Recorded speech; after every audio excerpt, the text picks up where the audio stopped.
Hello, everyone. Welcome to the Fortune Tellers Wrestling Show. I am Teebs, your loyal host, with special guest Braun Strowman. Hey there, Beastie Boy. It's an honor to be on this podcast here. All right, Braun. Listen, it's been a great deal of pain trying to get you on the show. I'm so excited, and I know your schedule is busy and everything. But what do you? Yeah, I just had to take a poop in Charleston, Southwest Virginia. Yeah, how did that go? Oh, it was great. I put it on my app and everything. Cool. Well, what'd you think about Raw?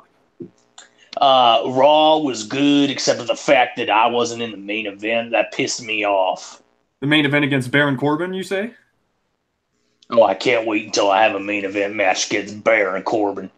WrestleMania, and that's gonna be a 5-star match. Yeah, I bet, man. And all right, we can stop this shit. I thought it would be funny if I didn't tell you that I was going to do that, which is exactly what I did. I did not tell you. Oh, okay. Well, Well, yeah, this is our Raw and Smackdown review. Eric's finally on the show. again, I am back. Thank you, people. I know you were all clamoring for me. Yes, all 3 people. I'm just kidding. I'm sorry. That was uncalled for. I apologize. Hey, at least they know that they're the loyal 3. That's true. And I'm pretty sure not even Braun Strowman wants to face Baron Corbin again. But do you think you could win a match against Baron Corbin? Probably. Think you can roll him up because that's usually how he loses? When's the last time he's lost? Besides the match he had against Braun in the tables match, because he beat Braun in the extreme elimination chamber. Elimination chamber. I still have a little bit of an impediment from when I was a child with R's and N's. No, it's all good. Yeah, I mean, Baron Corbin, he's just kind of there. He's there. He's the punk heel who gets beat up all the time by the faces. So. Yeah. Our friend Don said that the last time Corbin lost was on TLC. Really? And he'd also told me that apparently Braun Strowman and Baron Corbin is advertised for the Raw that he's going to this Monday. Oh, wow. Aren't you excited? In Philly, dude. That match is going to get shit on. You're damn right. Braun Strowman versus Dean Ambrose got shit on in Philly. When was that? That was when Braun was with the Wyatt family. Yeah. That's when he wasn't very good. Yeah. All right. Well, damn. It's Raw and Smackdown time. Both shows. I'm going to say up front, I enjoyed wrestling this week. Yeah, and Raw and Smackdown were both good. And I watched both shows live. Yeah, that's true. For the first time in a while, you've watched both shows in the week live. Exactly. I mean, in the first time in a while I watched both shows. First time in a while that I watched both of them live. Speaking of, I need to send that tweet out. Sweet. And for the first time, well, actually, I'll guess we'll do our grades. Our afterwards. Yeah. And I guess we can just get right into it.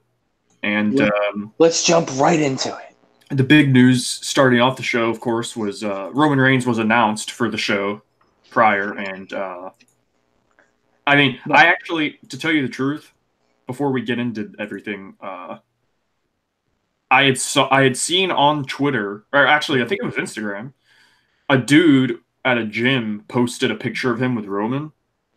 Yeah. And he like the caption was, "I'm so proud of what you've done and your journey and this year, like coming back." And he gave away that he was going to return. He was like, "I'm so excited for you returning to the ring."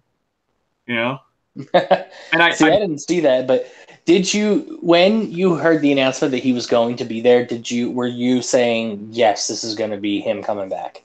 Well, I thought it would, but like part of me was thinking it was just going to be him saying, "I'll be back very soon," like kind of a general, kind of a general statement, not like I mean, once I read the thing that said, the dude that gave away that he was returning to the ring, like, I kind of figured, okay, so he's going to return. That's cool. I didn't tell you because I figured, You wanted me to be surprised. Yeah. I mean, if one like in this day and age, it's so easy to get spoiled for anything wrestling related, so that when genuine surprises happen, like on this Raw episode and SmackDown for that matter, we'll get into it. Actually, let's just get into it. So Roman comes out to his music, and I missed that music, to be honest, because it used to be like the symbol of doom. You know what I mean? Oh yeah. The Shield music, and then now this was the biggest pop of Roman's career for sure. That and oh yeah, the entire crowd was electric. Atlanta did an amazing job as a crowd. Yeah, they were better than Lafayette, Louisiana last week. And I gotta say though, I think I mentioned this on the show last week that I did, talking about that Lafayette, Louisiana crowd, and my knee-jerk reactions about that crowd were, wow, this crowd sucks. They're freaking terrible, and how could they not get into anything on this show? But then the more I thought about it, there really wasn't, besides the NXT call-ups, there was really nothing on that show worth getting excited about. You know, I originally thought that the show was good, but I posed the theory that what if it was just like an average show? So whenever something mildly average happens, I think it's great because of the show being bad. You know what I mean? Like my expectations are so freaking, or my not expectations, my what's the word I'm looking for? My maybe it's expectation. My expectations are so low that whenever something mildly good happens, it's like great. But yeah, this week the crowd was into everything. The crowd was great, and the show actually was good. The show was better than last week, that's for sure. And I'll tell you what, watching that show, it didn't feel 3 hours long. Oh, I know. The first hour went by really quickly. Yeah, I mean, to be fair, Roman was in the ring for the first half hour, so.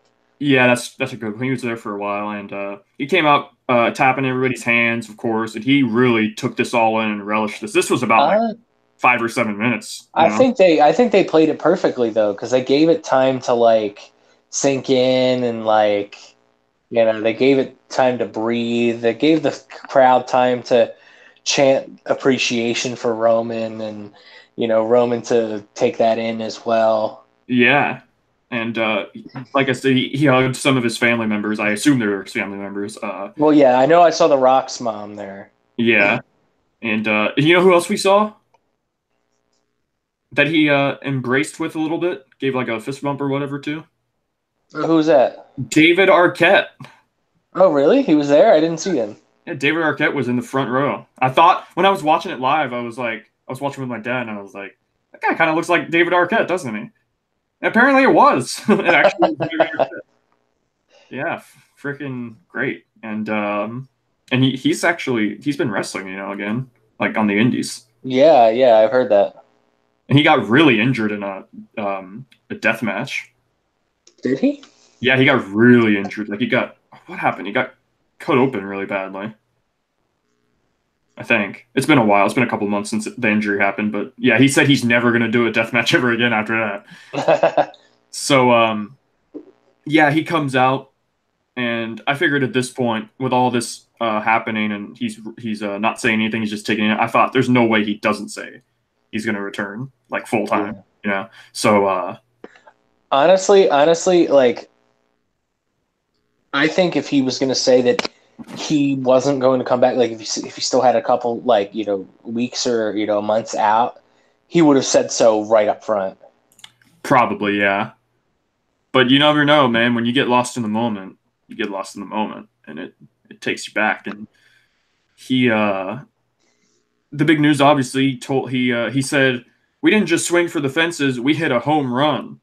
And because if you remember when he knocked it out of the park, y'all. Yeah, when he said he's gonna, during his goodbye, not full on goodbye, but when he vacated the title, he said he was gonna swing for the fences. But so this was continuity, right?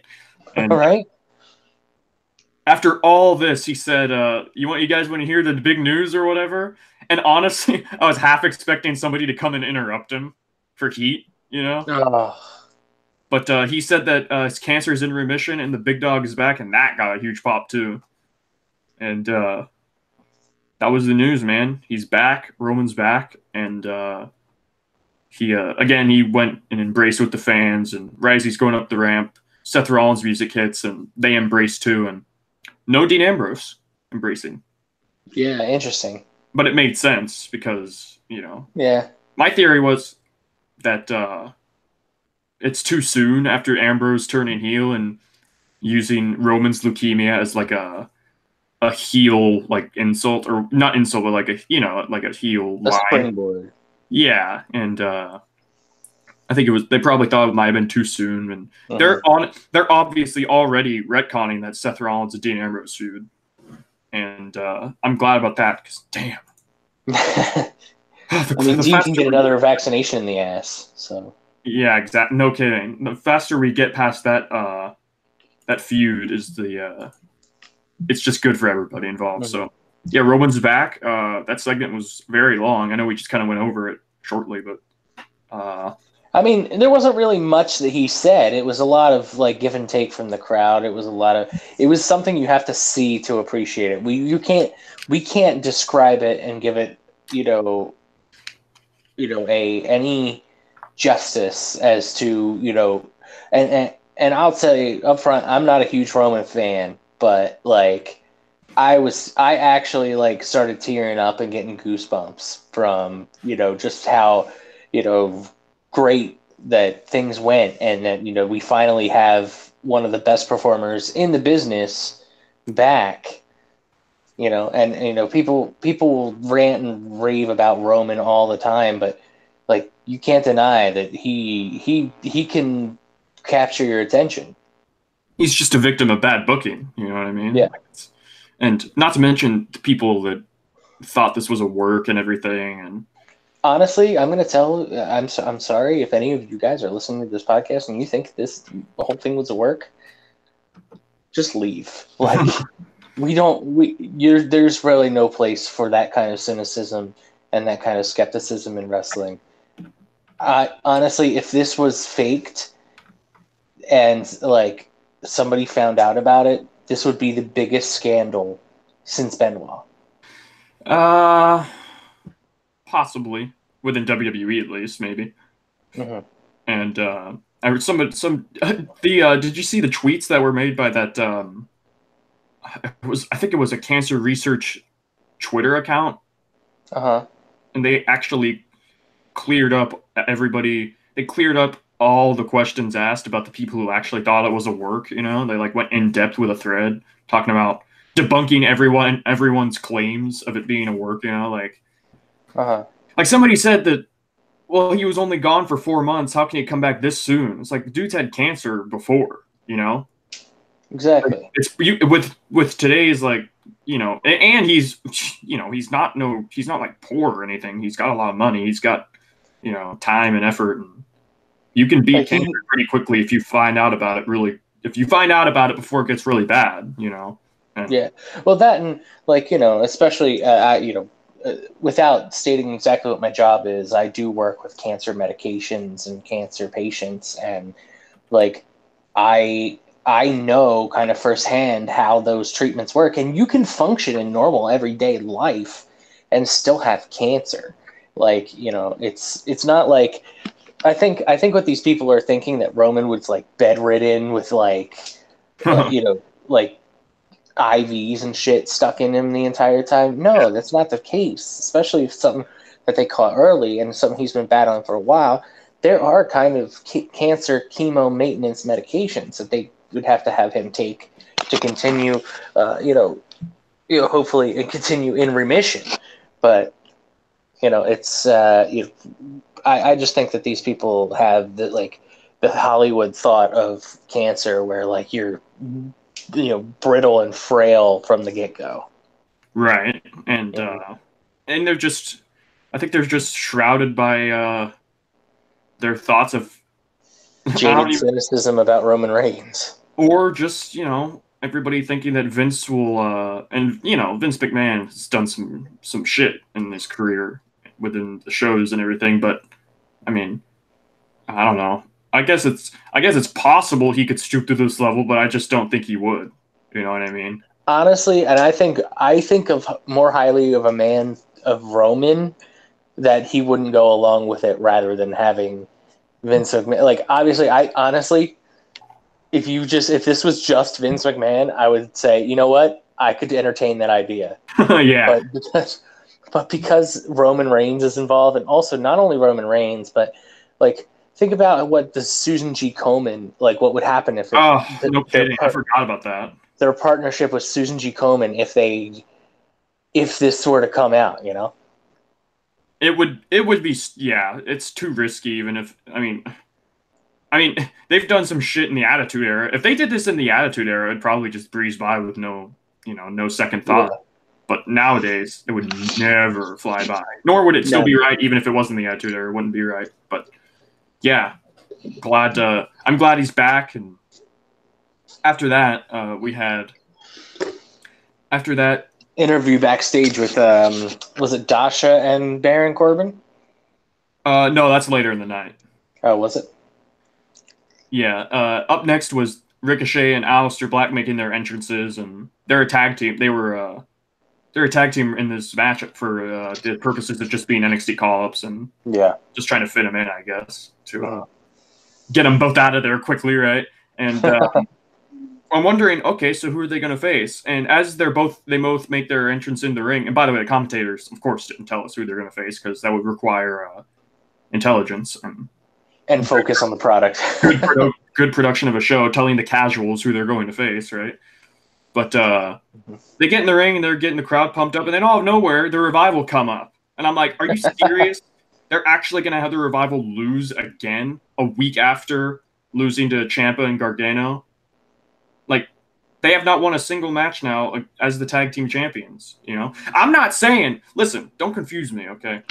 Don't confuse my thoughts with something else. I'm not saying that Revival should have beaten Aleister and Ricochet, because they probably shouldn't have, because they're new call-ups, right? Yeah. I'm just saying they shouldn't have booked themselves into a corner with this match, you know? I agree. I mean, there's other tag teams that they could have used, like, let's see, the Ascension, who were on this show a little bit later. Well, maybe the thinking is they didn't want them to sell to the Ascension, but then again, Aleister sold against Elias last week. You know? Well, I mean, there's plenty of tag teams on Raw.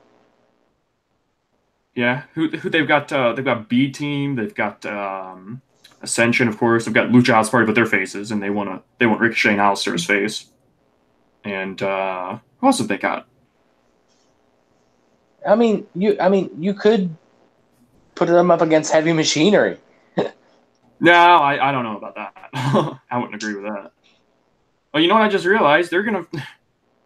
I will get to about the Heavy Machinery stuff, but yeah, they're making at least Aleister and Ricochet would sell against the tag team champions, right? So yeah, I guess. As opposed to Aleister selling to Elias 85% of the match on his main roster debut in a dead crowd, you know. So yeah, the match happens. Aleister looks good. Ricochet looks. Oh yeah, but by the way, the production on this show sometimes was pretty bad.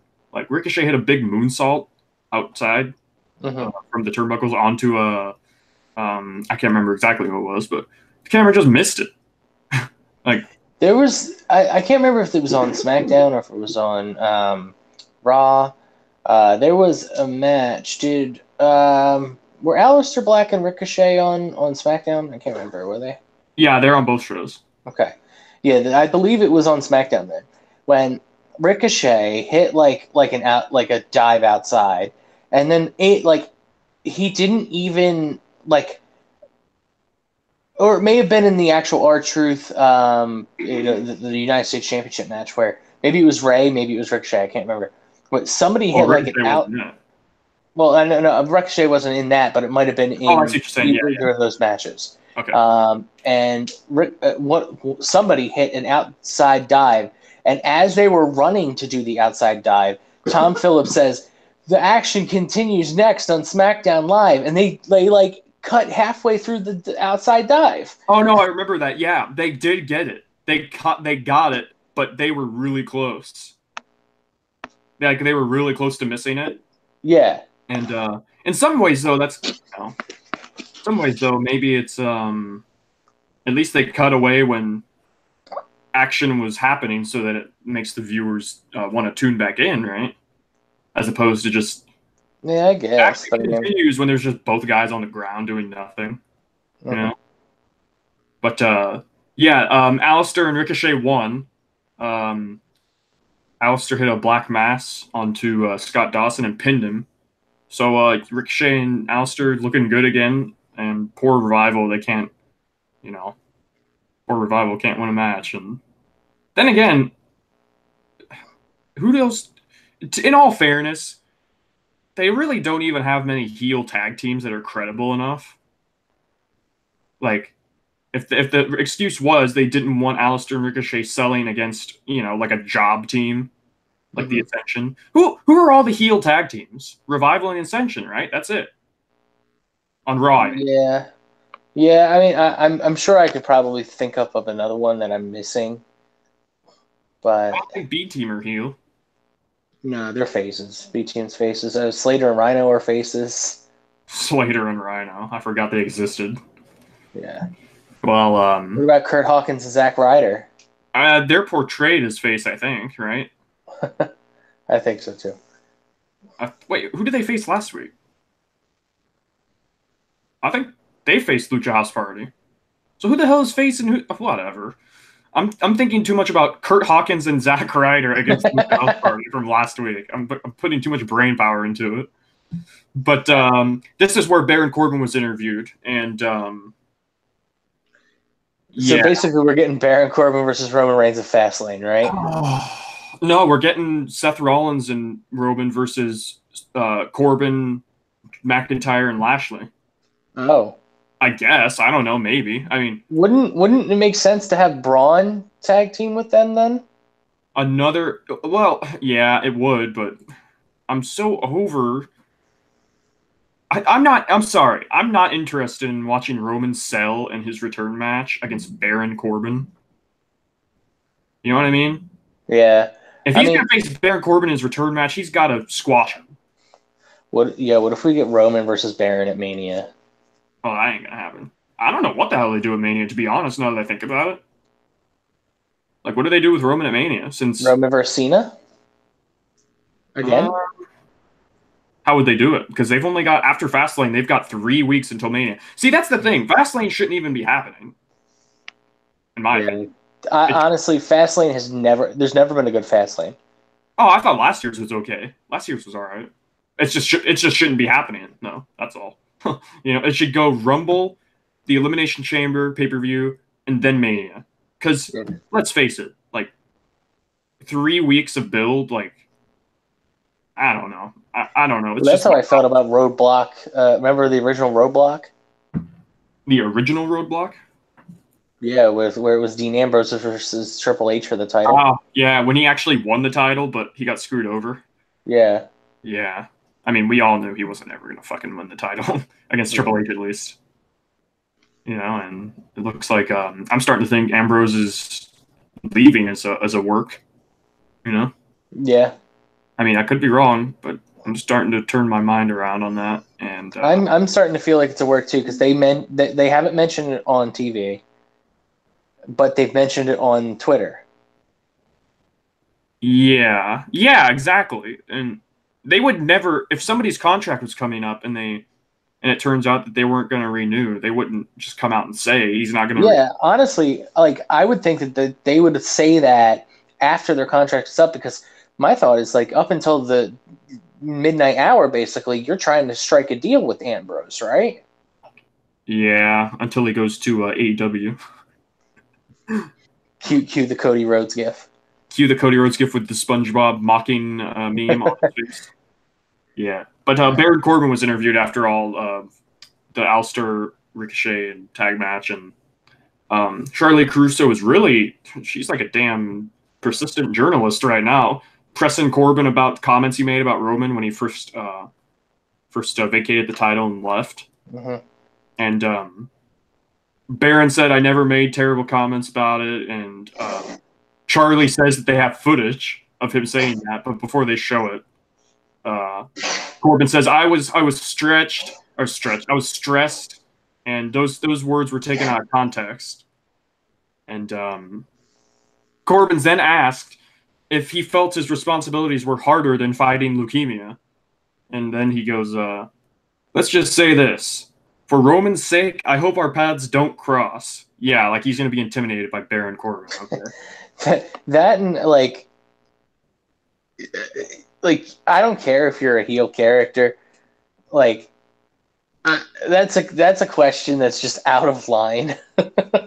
Charlie asked. Well, well, I mean, he said it. You know what I mean? He did make those comments. Yeah, but I mean, I don't know. I don't know. I just think that, you know, and because Why is Corbin in this position? I don't know. Why do they continuously push Corbin? And by push, I mean like I don't mean push as in a good way, like oh damn, he's getting a real nice push. I mean pushing him onto the TV. Like I'm sorry, he's the resident bumpkin to beat up. That's literally what his job is. Dude, even you turned on Corbin a little bit. Oh, I mean he's the constable gimmick had so much potential. No, the constable gimmick was funny at first and entertaining, but then it got ridiculous. And now, why does he still wear that stupid attire? He's not the GM anymore. Somebody, if there's a question I want answered more than anything else, or like it would be freaking. I would tell Charlie to ask why are you still wearing that stupid gear, not if he thinks that his job was harder than having cancer or whatever, you know. Yeah. But whatever. Corbin storms off after that interview, and they've been hyping up Ric Flair's birthday party that's on the show tonight. You know, then and yep. Snoop Doggy Dogg was before that actually they're backstage and they're showing some stars backstage, like taking interviews, I suppose. Only yep. I guess they were interviews for like news stuff or stuff for the YouTube channel or whatever. So Shawn Michaels was backstage with Johnny Gargano just chilling, and Shawn Michaels and his son Johnny Gargano. Yeah, and freaking Gargano and Ciampa did not compete on SmackDown or Raw. Man, I think I know why. It's because I read that Ciampa's injured right now. Way to go, Vince. No, Ciampa's no. It's not. It's not anything to do with last week. He's had a neck injury that he's had forever, apparently, for a while that he's just been fighting through. But apparently, it's like bad right now. So they're making him. They're not going to have him wrestle at all, and they're going to try and get that shit sorted out before the takeover event. Mm-hmm. And I guess that explains why he's not fighting. And hopefully this means that Gargano and Ciampa aren't going to be baby faces, you know? Like yeah, I mean, I think if you were to turn them face, you would have to have more explanation than they're on the main roster now. Why would you call up the biggest, one of, like, top 2 heel in the company why would you call him up as a face, you know? I'm talking about Ciampa, by the way. Like, mm-hmm. I mean, the topic of should Gargano be a face or not, that's a different discussion. Although I do think he should be a face and not a heel alongside Ciampa. But they've been talking about that story on NXT, so we'll see how that unfolds. Mm-hmm. Seeing if if Johnny's actually going to align himself with Ciampa or not. But he's been. I want to know what Candice thinks of that. Remember we were talking about? No, they brought that up on NXT. Like Candice is pissed at him. You know? I don't know. I think them being together on the main roster contradicted NXT. You know? Yeah. Whatever. We know that the main roster creative team and Vince don't watch NXT, so they just care about call-ups. Let's just call them up, damn it. I know I didn't watch anything, but come on. Let's just call up the biggest stars, you know? So, yeah, Elias is in the ring, and, this segment, dude. What the hell? And he's about to play his song for Atlanta. Oh, he also makes a joke that they're great at hosting Super Bowls, but they can't win one. Yeah, exactly. Fuck. So Elias is in the ring, and he strums the guitar once, and then Lacey Evans' music hits. And I'm like, why can't we have Lacey wrestle or cut a promo or do anything? You know? I don't know. I see what they're doing. Lacey's done as much on the main roster as Lars Sullivan. No, I'm just kidding. It's true, though. No, she was in the Rumble. That counts. That's true. That's true. But, like, I get what they're trying to go for. I get what they're trying to do with this whole Lacey Evans thing, just walking out and then leaving. It's just dumb. You know what I mean? She wrestled on main event, though, so nobody watches main event, though. So after that, after she leaves, I'm pretty sure negative people watch main event. Exactly, except for the people at Raw before Raw starts, you know. So after that, Dean Ambrose comes out, and he says he's feeling real positive and he's feeling dangerous. And Elias is in the ring, and Dean says, "I want a rematch against Drew McIntyre, only I want it no DQ." But like Elias is in the ring, you know. So obviously Dean is just burying Elias by not paying attention to him, you know. So you know, Elias starts playing his guitar, and that's when he made that Atlanta comment about the Super Bowl. And yeah, Dean Ambrose made quite the references. He said, "I'm a big fan of you, Elias. Can I request a song? Do you know any Temple of the Dog? Do you know any Night Ranger, Yankee Doodle, Thunderstruck?" And then he goes, "How about Dirty Deeds?" Which was funny, you know. They actually acknowledged his finisher name. Mm-hmm. And of course, it's the AC/DC song. And then he hits him with the fucking Dirty Deeds. Yeah, he hit him with the Dirty Deeds, done dirt cheap. And so Ambrose is a face now, right? I mean, I fucking guess so. He wasn't weeks ago. If you should have heard my rants, I know I did that show solo, but you should have heard my rant about Ambrose versus EC3. When Ambrose was making fun of EC3, the new call-up. Yeah. He looked like a Chippendale male stripper, or made fun of his name, you know. I don't fucking know, dude. Why is nothing ever clear in this company? You know? Can't they just tell me who I'm supposed to cheer for and who I'm supposed to boo? You know what I mean? Like, I can't imagine being a casual of this, like, watching this. You know what I mean? Like a new viewer. It's impossible to watch this as a new viewer. I'm confused enough as a viewer who pays very close attention to it. So, yeah, he hits the Dirty Deeds. He leaves. And, like, literally when Elias is still in the ring, the Riot Squad's music hits. Because they're going to face Natalya and Ronda Rousey.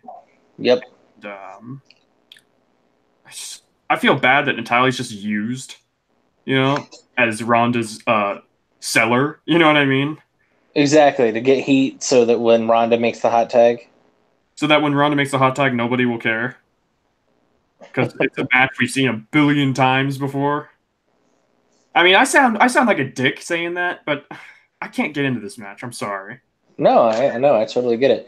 And honestly, like, can we get more development for the Riot Squad other than just jobbing to make the other females look good?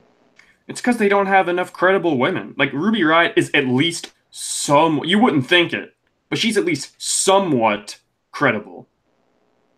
I guess. I think that Sarah Logan is a very, very good wrestler, too. What about Liv? I mean, she's definitely the least skilled out of the three of them, but she's not bad. I honestly think all of them are pretty good, to be honest. I mean, Ruby's obviously the best, but I think people, I think they had a great showing in the Chamber match. They did. Match. Yeah, they did. Honestly, they,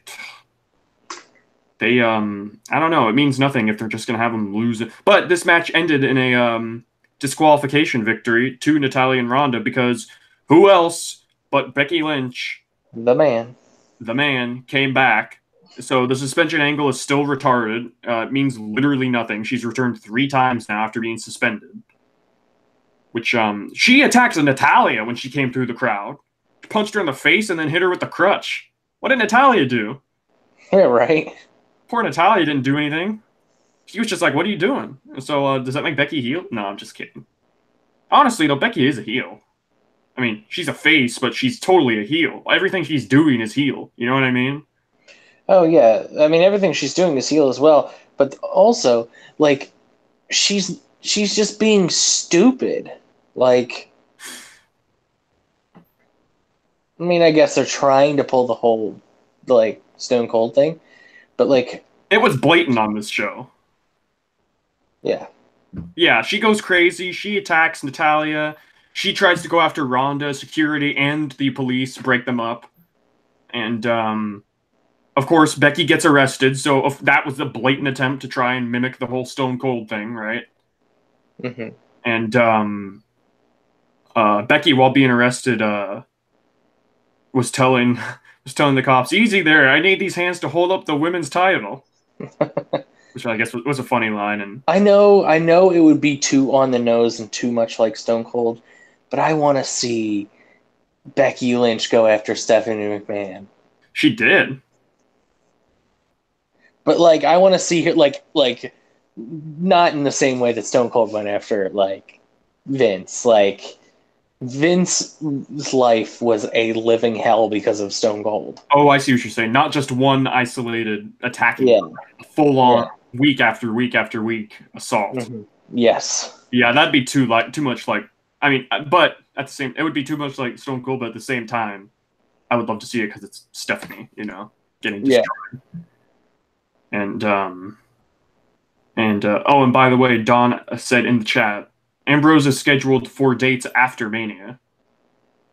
Going back to the Ambrose thing, so I guess I don't know. We'll see about Ambrose. But guess we're being worked. I got something to say about Ronda and Becky after we get done with this segment. So okay.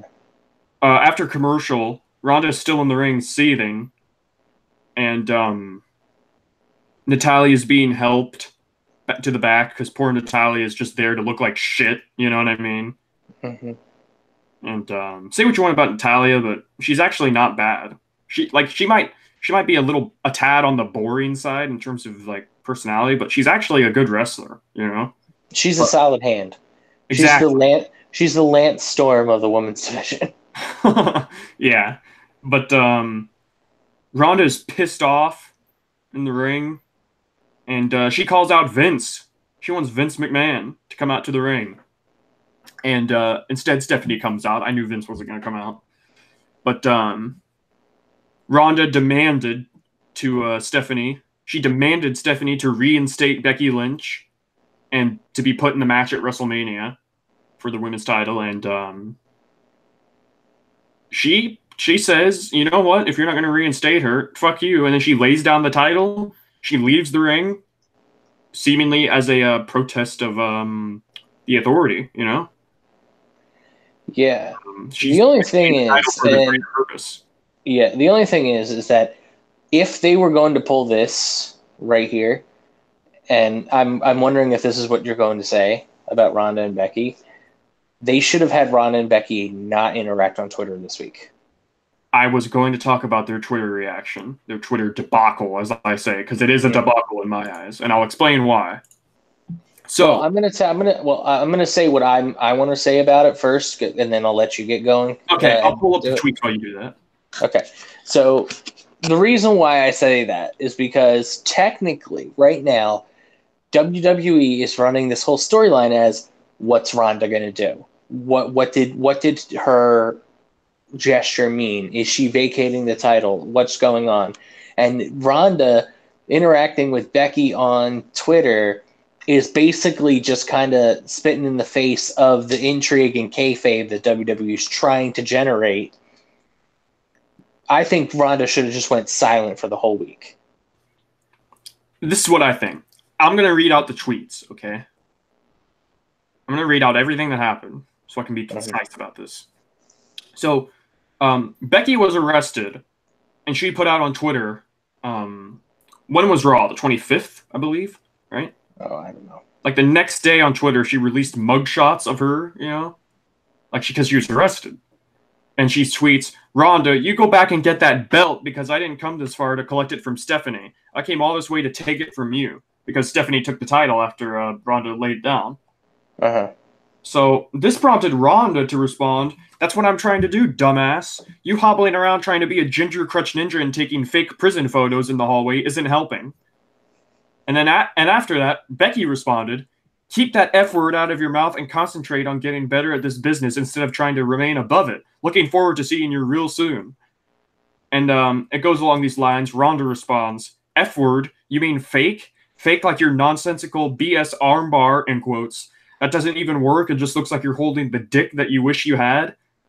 And this was the best response. Becky responded, "Huh, it does look exactly like one now that you mention it." And she posted the same picture that Ronda had posted, but this time it was Ronda's arm. The picture that was posted originally was Becky putting in the armbar on Ronda the night SmackDown invaded Raw. The one where Nia punched Becky's lights out. And remember how that was backstage when she applied the armbar to Ronda to disarm her. And it was a photo of that. Only this time the one Becky sent was a picture of that, but on Ronda's hand it's a picture of Travis Brown, her husband. Yeah. Oh, that's funny. And then after that, Ronda just came fucking full circle and said, "Rebecca Quinn, I don't care what the script says. I'm beating the living shit out of you next time I see you." Rebecca Quinn is, of course, Becky's real name. And actually, I've changed my mind. This was the best response. Becky responds hours later after Ronda's response. Ron, you still mad, bro? Just checking because you went full Russo earlier. Wanted to make sure you made it back okay." And then these were the final two tweets. Ronda said, "Lawyer up, bitch. You're about to have plenty to sue me for. Hashtag I can afford it. Hashtag worth it." And Becky responded with a tweet, like a video of Ronda just, I guess, stucking in the ring on promo work, So where to begin, man? Where to freaking begin? Okay, so first of all, she got arrested. And they had mugshots taken of her, right? Now, one could have gathered that these were not real mugshots, That is not the point, though. The point is, in wrestling, you are not supposed to tell everybody that what you are watching is not real. You know what I mean? This is not like a regular TV show where there are actors. You know what I mean? Wrestling is supposed to be real. So Ronda says that it's fake prison photos is what she says. So, of course, Becky, trying to save the shit that Ronda just started, tells her to stop saying fake, and stop shitting on the business. And then, of course, she buried Becky's finisher, saying it wasn't even true, it wasn't real, it's fake, and this and that. And then she full on says, "I don't care what the script says." Like, what? That's why Becky said she went full Russo mode, Like, you don't say to everybody that what you're watching is fake just to try and stir up some more. She was trying to put over the feud, I guess, but also like ruined it. You know what I mean? Yeah, she definitely she needs to be reined in. And I read that apparently people backstage within WWE are not happy about this Twitter beef, Oh yeah. And Becky actually put out a very interesting tweet earlier today. And or maybe it was an Instagram post. I think it actually was an Instagram post now that I think about it. Mm-hmm. Pretty much just saying, I'm here to remind you that the match is the current match at WrestleMania is Ronda Rousey versus Charlotte Flair, but all they can talk about is me, and she's right, the current match, all that Charlotte and Ronda have been talking about is Becky Lynch. The current match is Charlotte and Ronda, not Charlotte, Ronda, and Becky, So this whole shit has just been so dumb, Like, this shouldn't even be a triple threat, first of all. They shit on it that way, in that sense. And then after that, this Ronda killing the show, I know the business has been dead since the 90s. Like, the business was killed with the curtain call incident, and kayfabe's dead since the 90s. But you still don't say that what you're watching is fake. Can you imagine if you were just watching a movie? Let's say you're watching the Avengers, and Captain America is about to, kill Thanos, hypothetically, or whatever, And Captain America turns to the camera and goes, "This isn't real." I mean, He's not actually going to die. Like, what? That's stupid. So yeah, that's my thoughts. Ronda should probably, I don't know, Ronda should probably get a verbal lashing backstage for shitting on the show. You know, Becky tried to salvage it, but See, I think the problem is what's going to happen is it's all going to fall back on Becky. it's just gonna mean Charlotte's gonna win at Mania. Yeah, because Charlotte stayed out of that Twitter argument. Charlotte's the only one that. Well, I can't blame Becky for anything. You know, Ronda was the one that fucked things up, in my opinion. So yeah, that situation's dumb. So yeah, Ronda's laid down the title and Stephanie took it. They don't know what they're gonna do now. I guess I said this means Stephanie is the new champion. And then I was like, don't say that. Can you imagine? Oh, that would be funny. But yeah, after that, Stone Cold was saying happy birthday to Ric Flair via phone. And they showed some recaps. Stephanie walking with the title backstage with Triple H, them looking pissed off.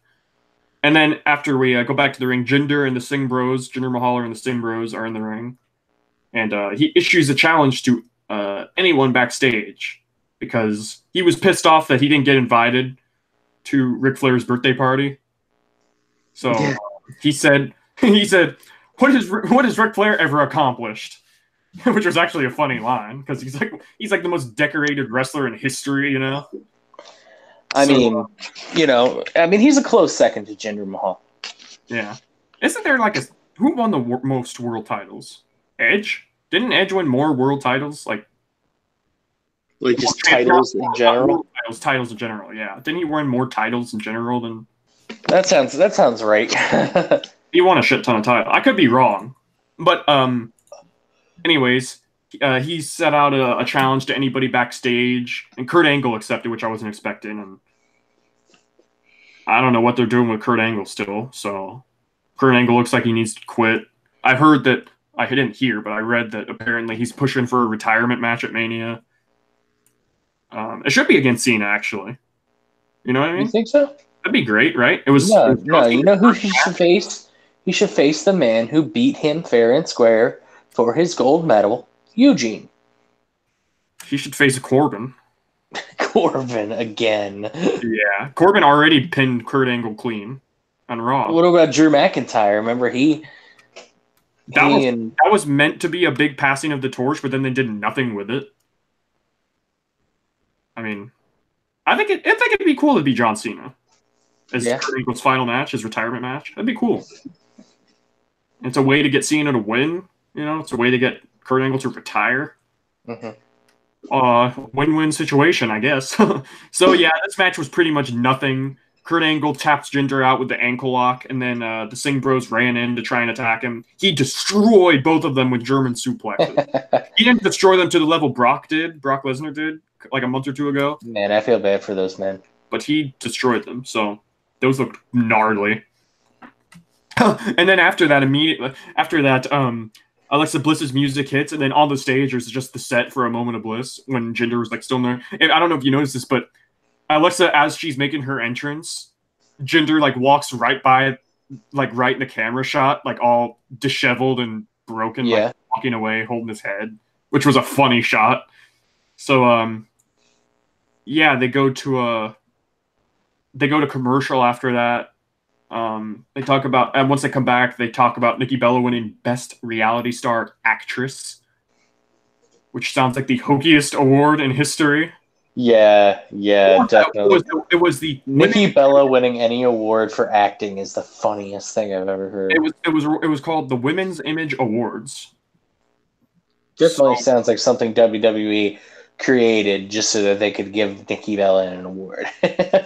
Yeah, exactly. So Alexa says goodbye to Ronda and says, don't let the red carpet WWE rolled out for you hit your butt on the way back, which was actually a pretty good line, to be honest. And she said, if she was champion, I would never disrespect the title like that. But if the McMahons are looking for a replacement that they can rely on, they know where to find me. So yeah, what is Alexa Bliss doing? Nothing.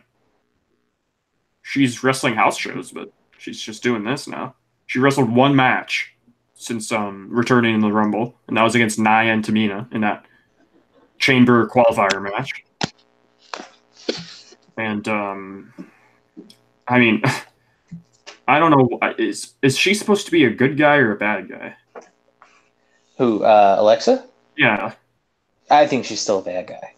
You think she's supposed to still be a heel? Yeah.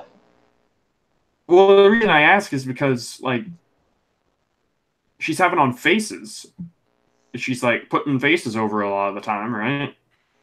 And... Yeah, but it's been face male superstars? Oh, yeah, I forgot to... Yeah, I want to talk about that, too. She's been hitting on them. Her character is that she's, like, sexual now. Like, when she had EC3 on a couple months ago, she said, word around the street is, you've got a huge... And then she pauses and she goes, bank account. Which is pretty, you know... Sound like it's an innuendo, yeah. And Finn Balor comes out. He's the guest on Moment of Bliss, and again we'll get into the fucking the sexualized Alexa Bliss character. Yeah, because she was like, "Oh, the worst part about you being Intercontinental Champion is that the belt covers up your abs." Yeah, she goes, "Congratulations on winning the title, but it's a shame the title covers up those beautiful abs of yours." And she goes, "I'll make you a deal. If you show me your beautiful abs, I'll show you my..." And then Lio Rush's music cuts her off. And then Corey Graves had the most gigantic meltdown at that point. I know. I mean, damn, you would have thought that it would have been Carmella on this show. Oh. I'm sorry, I had to get that out there. But I don't know why Corey Graves had a lot of himself out there as well. So why are they sexualizing Alexa Bliss's character? I don't know. They walked in on her topless just for the hell of it. There was literally nothing after that segment. Like, it was just her being topless for the sake of her being topless. You know? I don't know. I mean, is this the best they got for her? She's cleared to wrestle again. She's been working the house shows, you know? Yeah. But Lio Rush's music hits. Lio Rush comes out, and Lio says to Finn that Finn doesn't deserve to be champion. Bobby Lashley does, and Bobby Lashley, of course, is pissed off at Lio Rush for screwing him, you know, losing the title. And Balor tells Lio that if Bobby wants to challenge me for the title, I'm right here. You know where to find me, you know. And oh yeah, and by the way, the match that Bobby was supposed to have was Bobby Lashley versus Braun Strowman. So Leo's told him that he's getting ready for Braun Strowman, so he can't face Finn. So Finn just challenges Lio to a match. So and then Lio originally didn't want to take it. Yeah, because I guess he's an idiot. I guess his gimmick is that he's an idiot, and eventually. No, I think his gimmick is that he's loyal to Bobby Lashley, even though Bobby Lashley doesn't really deserve his loyalty. Right. So Balor eggs on. This Lio. Is just letting you know. This is going to end up in a Lio Rush face turn. Maybe, or I maybe think so. I think because the reason is they know the kind of offense that Lio Rush has, so like it doesn't really make sense to have like a high flying cruiserweight dude be a like heel. I think it can work either way because he's already done great as a heel, being Lashley's hype man. Yeah, but like maybe the face turn will work if Lashley. Oh, by the way, I do have to give a shout out to my girlfriend who said that Lio Rush looks like Little Bill. It's funny because it's true. It made me laugh. I love Lio Rush. He's one of my favorites, but it's true. Poor Little Bill. And she doesn't even know his name. She just says Lil Bill now. That's who that is. Yeah. So yeah, this match happens. It's for the Intercontinental title. Lio Rush he finally, caves in and it's like, all right, I'll face Finn for the title. And honestly, I was half expecting Leo to just win, so it'll be a big swerve, But Leo hits him. He had a shit ton of suicide dives under the bottom rope, like 3 in a row. Yeah, man, that It was looked like a loop. impressive. I'm watching a GIF of it, and it looked like a loop, Mm-hmm. But eventually, it was all for naught. Balor heroed his way back into the match and hit the coup de grace on Leo and retained his title. So after that, so the production of this show, everything's like in weird order, Yeah. So after this, the next segment was Tucker Knight was walking backstage, one half of Heavy Machinery, and he was walking backstage, and he ran into the Ascension. And the Ascension called Tucker Knight fresh meat and asked where Otis was. And the dialogue on this was so bad. One of them says that Otis was out dumpster diving for cheeseburgers, and Tucker Knight goes, "Oh, you better watch out what you say, dude, before you get owned, because Otis has a big temper and he's very sensitive." And Ascension eventually, they call him fat. They say he doesn't even have a neck, They say he looks like what was it, a rock on top of a boulder or something like that. Yeah, exactly. The neck part is true. I don't know if I call him fat, but he doesn't really have a neck. That's kind of funny. Yeah. So Otis comes up. He's like, "Oh, there you are, Tucker. I was looking all over for you." And Tucker informs Otis of what the Ascension said. So he's like hulking up, and Ascension are just laughing, and they're like, yeah. And I thought this reminded me of Festus. Yeah, a little bit, yeah. When he hulks up when the bell rings, And Otis eventually, this made me laugh for some reason. Otis hulks up when Ascension are just laughing, and he barges into both of them and knocks them into some crates with some pipe, some lead pipe. Mm-hmm. And he destroys both of them. So I guess this sets up Heavy Machinery versus Ascension next week. Actually, next week, this Monday. And hey, well, at least the Ascension's gonna be on TV. At least Heavy Machinery will be having a match, I mean, okay, but more importantly, the Ascension's gonna be on TV. They're finally gonna win a match. Don't know about that. Don't know about that. They should. If the Heavy Machinery lose to the Ascension in a singles tag team match, you know what I mean, not singles. Then I will pop. It'll be retarded.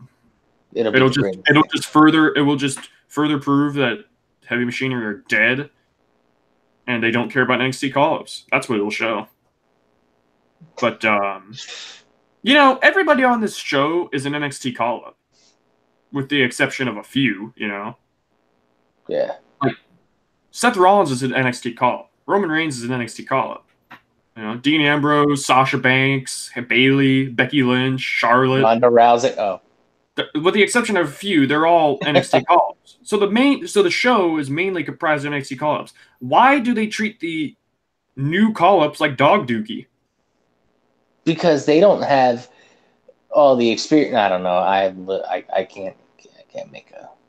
I don't know. I don't know how the other ones survived. Not even all of them survived that great. Yeah. Oh, whatever. It doesn't matter. Otis destroyed him. It got a laugh out of me. So backstage, it goes to Bobby Lashley and Lio Rush in Gorilla. So Bobby Lashley was pissed. I guess I'm supposed to believe that Bobby and Leo were there for like 10 minutes straight in Gorilla, and Leo getting his ass chewed out for taking Lashley's title shot away from him and then losing. So he told Leo that he had one job, and I can't be worried about you if I'm going to go out there and face Braun Strowman. And Lashley's like, "Can I trust you?" And Leo's like, "Yes, you can." And treating him like his child, actually, now that I just think about it, Yeah. He's like, "Can I trust you?" And he kind of quietly says yes. He's like, "What's that?" And he says yes louder, like he's his child. It actually kind of looks like that, to be honest, Daddy Lashley. Yeah. So it's Braun Strowman versus Bobby Lashley up next, and I couldn't care less about this fucking match, Yeah, I barely paid attention. And the match didn't even happen. So actually, I was kind of glad that it didn't happen. So I was like, ugh, you know what I mean? Braun Strowman just destroyed Leo and Bobby outside the ring. Did some huge shoulder charges into both of them, and then he just walked away. So I'm happy about that. No boring match. Yep. So and that's no knock against either of them. And I'm just saying the two of them specifically having a match isn't really all that great. You know what I mean? Mm-hmm. It's just sometimes you can't have a great match with certain people, right? And honestly, I've made my opinion known about Braun. I really am apathetic about Braun anymore since they totally ruined him. So back after that, they show Seth Rollins. He's real happy that Roman is back. That's all there was to that, pretty much. And then after that, it shows a limousine roll up, and we all know who this is. Oh yeah, the jet flying. Ric Flair with his limousine riding. With his wife. And dealing, wheeling, dealing, son of a gun. He doesn't even like this show. He didn't even show up until late on. So after this, it's the no disqualification match between Dean Ambrose and Drew McIntyre. So I guess Dean Ambrose just makes the matches. He got his wish, They did some funny spots. Did you see the part where Dean Ambrose took off his belt, but there was another belt under it? Yeah, I was really confused because I was vaguely watching it, and then I saw Dean Ambrose had a belt in his hand, and I knew it was no disqualification. So I saw him whipping him with the belt, and then I was like, and then I saw he had the belt on, another belt on still, and I was like, wait, where did he? What? That's what Corey Graves said to Renee. He was like, he said to Renee, "Do you dress him?" It's funny. But McIntyre ends up getting the belt from him. He starts whipping Dean Ambrose. Dean Ambrose does a big splash from the outside from the top post because they're flat, There's big ass LED posts. Yep. Eventually, they're outside. This is the finish of the match. Yep. Dean Ambrose and Drew McIntyre are out by the ramp, but they're on top of the steel steps. So Dean Ambrose is about to hit Dirty Deeds onto Drew onto the steps outside. Then out of nowhere, Elias comes out and attacks Dean with the guitar. So it's actually, they paid something forward. That Elias segment wasn't just for nothing. Well, yeah, I mean, and the only reason that they did it, though, was to make sure that they had some way to make sure that Dean didn't job out to McIntyre or vice versa. Yeah, it was at least there was actually stuff that made sense. They actually paid something forward, and I'm all for things making sense and being tied together on this show. So Drew threw him into the ring. He hit the Claymore kick on him, and he pinned him. And then Baron Corbin and Lashley came out with McIntyre, much to my chagrin, because I'm sick of McIntyre and Lashley being stooges. For Baron Corbin? For Baron. Why the hell would they align themselves with Baron Corbin? Especially McIntyre. Wasn't McIntyre turned on Dolph Ziggler because he said he was dead weight, but now he's aligning himself with fucking Baron Corbin? Well, I mean, let's be fair. Baron Corbin at least is a little bit more polished than Dolph Ziggler in the dead weight category. I wouldn't even go that far. I would say that if I'm Drew McIntyre, I'm not going to turn on Dolph Ziggler and align myself with Baron Corbin in any capacity. Maybe he's holding out hope that Baron gets his general manager job back. Yeah, that would happen. I hope that happens. Then it would really come full circle, right? So, it's what the people want. Baron, Elias, McIntyre, and Lashley are all destroying Dean, and then Seth Rollins comes out to make the save with a chair. And then he stands and waits up at the ramp, and then Roman's music hits. And I'm like, damn, I didn't think they'd actually have him be doing actual action, Yeah. Tonight for that show. So that was nice. I was actually sitting there, I was watching it with Emily, and I was like, Roman and Seth are coming out. I'm like, it's the Shield, because the moment I saw that it was Dean that was down, and I'm like, this is what's happening. Exactly, that's what I thought too. And He comes out, he I Superman. think I was texting you too, and I was like, it's gonna happen. Yeah. Like, Lashley and Baron run out to intercept Seth and Roman, but they both hit. Roman hit a Superman punch onto Drew, and he then hits another one on Lashley. He was hitting these Superman punches like they were fucking. He's throwing them out, you know.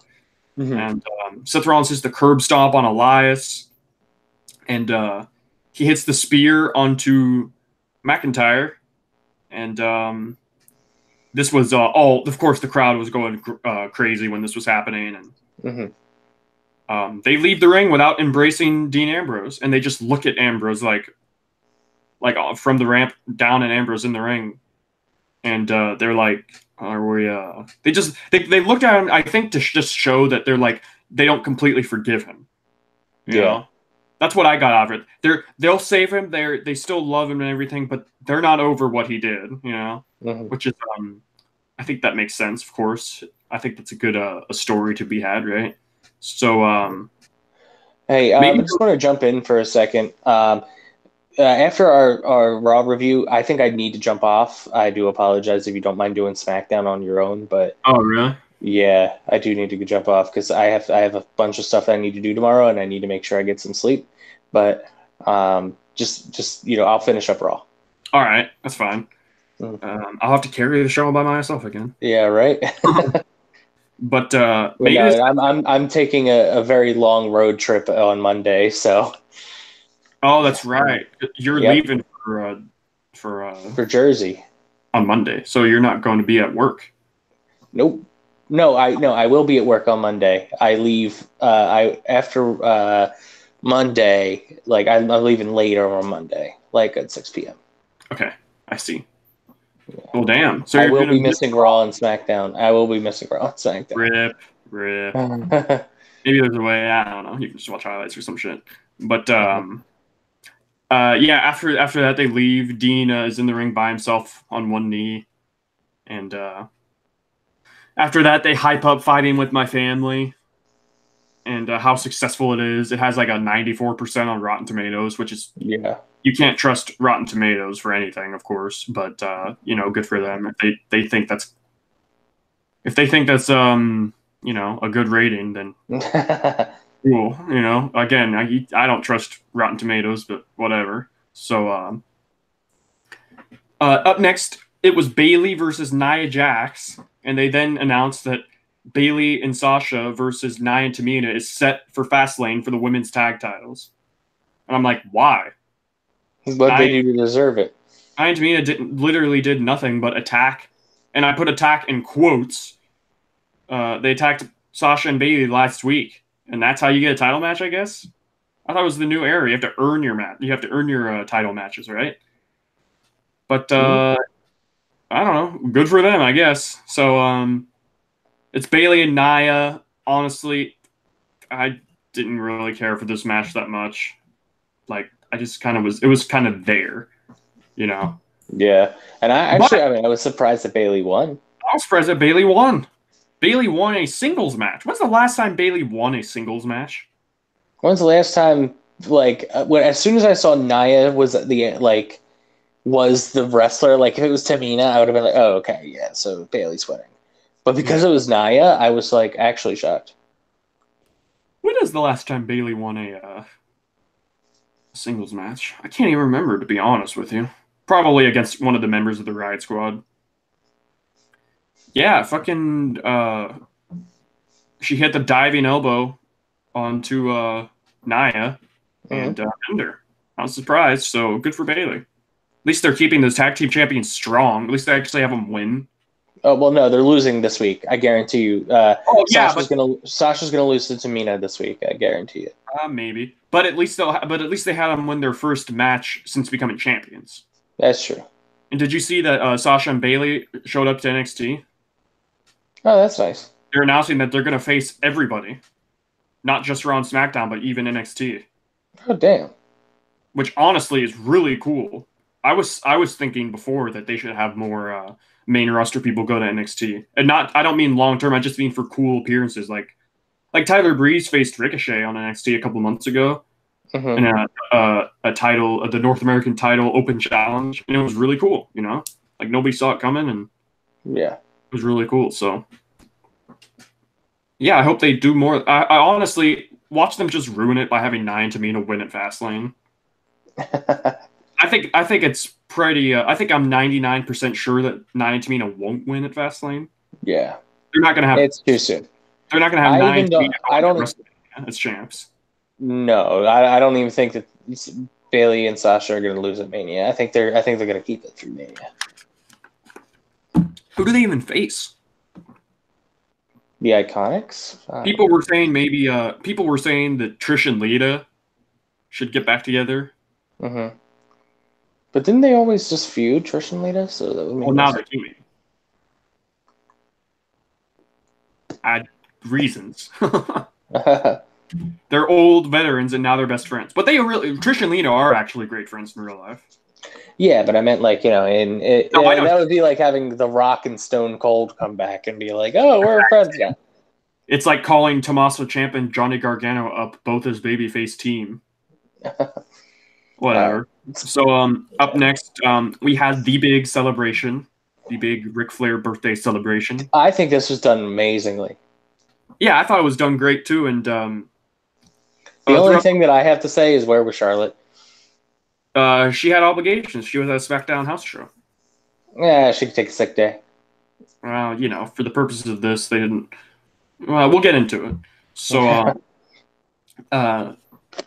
everybody's all the big stars are in the ring. Everybody's on the ramp. The whole roster's on the ramp. And did you see the shit-eating grin that was on Braun Strowman's face? No. When they showed right before the commercial break with Seth and Triple H, and Braun Strowman was like just walking behind them, and he had, I don't know who he was talking to, but he had the biggest smile on his face. When have we ever seen Braun Strowman smile? Yeah, it's true. When they were walking, yeah. Where was I? Oh yeah, so Triple H and Stephanie come out. They do this big freaking. They show a video package first for Ric Flair and his accomplishments and everything, and it was really nice. And there's a cake out there that says "Happy 70th, Rick!" Woo! And I thought somebody would do that fucking cake. I mean, technically, somebody did. Well, yeah, we'll get to that. So they're coming out. They're bringing out a lot of legends that Rick had a lot of stories with, I guess you could say. Yeah. And famous matches and stuff. So Shawn Michaels comes out. Of course, Shawn Michaels' favorite wrestler is Ric Flair. At least that's what he said before. Ricky the Dragon Steamboat came out, and Ricky the Dragon Steamboat looked awesome. You know? He looked great, like in shape, and he didn't look bad. He aged very well. You know? Did you see the chop that he put on Seth Rollins? Yeah, he came out and he chopped Seth Rollins. He came out chopping everyone, but then right as he's about to chop Rollins, he stops and acts like he's not going to, but then he chops Rollins, and Rollins sold it, of course, and somebody pointed out he was respectful and did not chop any of the ladies. So yeah, he looked great. And then, or you could say he was a sexist pig because he didn't chop any of the ladies. Yeah, equal rights, equal fights, right? If you don't support my equal rights, get ready for my equal lefts. Yeah, exactly. So, and then after Ricky Steamboat came out, Kurt Angle came out, and then after Kurt Angle, the last person to come out, Sting. Sting made an appearance. Yeah, everyone was a little bit. Everybody was surprised that Sting came out, but they literally showed him on this show backstage. Yeah, at the red carpet. Yeah, and I was like, why is everybody surprised we saw him? But it was still great seeing Sting, but his theme song sucks ass compared to his TNA theme song. His TNA theme song's awesome. But no, they should have had him come out to his original WCW theme song with "He does this, he does that." He's as strong as a bull and as quick as a cat. Who came up with that one? The same person who came up with the American Males theme song? American Males. American Males. Damn, that song's a bop. So, yes, Sting comes out. they talk about Ric Flair's accomplishments. I think this is where they show him the video package actually, and then they unveiled the fucking big gold belt, the World Heavyweight title, a specially made World Heavyweight title for Rick. Well, I mean, think about it though. When you see that title, you think of Ric Flair. I think of better times before when titles actually looked good. Now the world titles look like shit. You know? Like, what do you think about the look of the world titles currently? Well, here's what I'll tell you about the titles. I miss that when titles looked unique. Like, the only titles that look unique now are the Intercontinental titles. There's an Intercontinental, because that's obviously an old belt. And the United States title looks pretty good. I like that. Yeah. I do not like the SmackDown men and women's championships, like the big ones, like the women's championship and also the Universal title. Yeah. I hate the fact that they are like basically cardboard cutouts of themselves, you know? Like, yeah, they look exactly the same. Yeah, and like it makes it feel like they're Power Rangers instead of like unique titles that you would work to get, you know? Dude, honestly, not gonna lie, Daniel Bryan's hemp title looks way cooler than the current world titles. Yeah. Like, I don't know. I don't like the look of the world titles currently in WWE. Like NXT. I actually liked. A lot of people didn't like the original NXT title. I liked that because it was like unique. Yeah. I didn't mind that one. I think the current one probably looks better than the old one, but I still like the old one. But they unveiled that big belt, and with custom side plates, I guess, of all the times he won the title, like or whatever. I'm about to sneeze, but I'm gonna try and hold it in. So Hunter Hearst Helmsley, I'm reading off my notes. Triple H gives him this big introduction, and Ric Flair's music hits, and they're just waiting, and they're clapping, and Rick doesn't come out. And I thought, uh-oh. I just figured it was going to be fucking Becky, you know? Yeah. And I'm glad it wasn't, and I'll explain why after I'm about to sneeze. Excuse me. I could have muted my mic for that, but oh well. So, yeah. So, Rick, it cuts backstage to somebody pulling the cameraman. Just dragging the cameraman, I should say, not pulling, dragging the cameraman backstage to Ric Flair's dressing room. And eventually it cuts to that guy's camera, and who else is dragging him but BATISTA? Like, BATISTA is back. And he shows himself, he shows himself to everybody in attendance and everything, and he jumps into Ric Flair's dressing room. He shuts the door behind him, and then all of a sudden you just hear a bunch of noises, you know, like banging. Yeah. And then he comes out dragging Ric Flair on the ground, just lifeless. And not actually lifeless, of course, but, you know, for all intents and purposes, lifeless. So, Batista freaking looks dead, like looks freaking right in the camera. And he goes, "Hey, Hunter." With his nose ring in. With his nose ring in.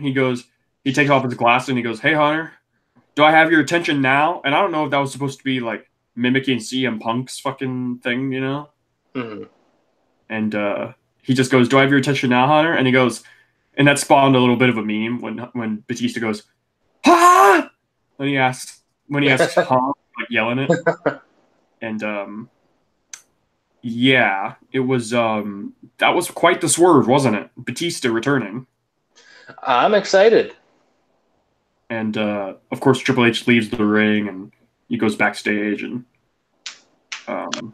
checks on Ric Flair, and that's how the show ends, with a big swerve on storyline-wise. And that whole thing was done great, though. Yeah. Because I was expecting Becky Lynch, because they've done the whole thing where somebody, like, gets arrested, and then they return stealing the squad car or whatever, you know? Mm-hmm. I was expecting Becky to... that was too predictable. Even you thought that Becky was going to return, and then like disarm her to Ric Flair. And I'm glad that didn't happen, because that would have got Becky booed, in my opinion. You know what I mean? Oh, because yeah, she was interrupting Ric Flair's birthday. That's Ric Flair. You know what I mean? Yeah. Like, if it's to Charlotte, that's one thing, but not to Rick. You don't do that. So the reason Batista, this sets up Batista and Triple H at WrestleMania. This was done great. This whole angle was done great. I thought it swerved me. I wasn't expecting Batista, you know. So yeah, Raw was good. So thumbs up for me. Thumbs up show. It actually went by rather quickly, and yeah, great show. Yeah. Also, I don't know. I was actually just flipping through Twitter, but I'm not sure if you saw. Did you see who was on main event this week? Lacey Evans. No. Oh. You know who else was on main event this week? Oh, did when EC3 lost against whoever it was? One Ethan Carter III. Who did he lose to? I don't know. All I saw was like somebody was talking about it because they saw the nameplate with the lower third with main event on it. I saw that he lost on main event, but not who against. Yeah, I'm not sure. Hold on. Main event. It brings up all this TNA shit. Loses on his show debut, his main event debut. Wow, who gives a shit? Nobody. Apollo Crews. Apollo Crews. Wow. And I like Apollo, but come on, you're really gonna have EC3 lose that soon? Who's the Crews? I mean, they already had him lose against Ambrose 50-50 booking wise, but I don't know. They botched the call-ups for sure. So yeah, I guess I'll continue the review with SmackDown. It's already an hour and 20 minutes in, so I'm gonna get this show going. Yeah, I mean, I do apologize. It's just, I got a whole bunch of stuff I got to take care of before I go. I'm probably not going to be able to make the show next week because I'm going to be in Jersey, obviously. Right. Be hanging out with family and stuff. But, unless we're doing the show later, which, I mean, obviously, Fastlane is next week. So I'll probably make it for the Fastlane show. Yeah. All right. Okay, I'm signing off. I appreciate you doing SmackDown. No problem. I do it by myself all the time. All right, bye. Bye. Well, that just leaves me now to continue this, and honestly, I think I'm kind of glad he's gone. He's really holding me back, and he's dead weight. I think I'm trying to align myself with Baron Corbin and see where that takes me to my career, and SmackDown. Obviously, I was kidding during all that. So, the announced matches for SmackDown going into the show, anything announced in the show was Daniel Bryan and Kofi Kingston contract signing, Cesaro versus Johnny Gargano in a singles match, and Aleister Black and Ricochet versus Rusev and Nakamura. So, those are the announced events on the show, and the show started with Stephanie McMahon, Shane McMahon, Eric Rowan, and Daniel Bryan in the ring. So they're gonna start the contract signing right out the gate.